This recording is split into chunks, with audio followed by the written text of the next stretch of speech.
శివ నీదు మహిమ ఎన్నటికీ తెలియదాయే హర హర శివ శివ హర హర శివ శివ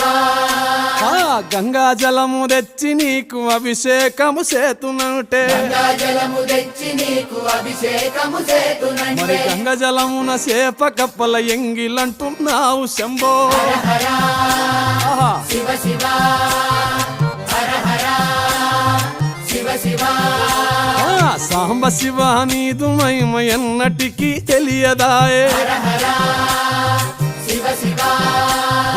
ఆవు పాలు తెచ్చి నీకు అర్పితము చేతునంటే పాలు తెచ్చి నీకు అర్పితము చేతునంటే ఆవు పాలన లేక దూడల ఎంగిలంటున్నావు శంభో ఓహో శివ శివ గట్టిగా హర హర శివ శివ అది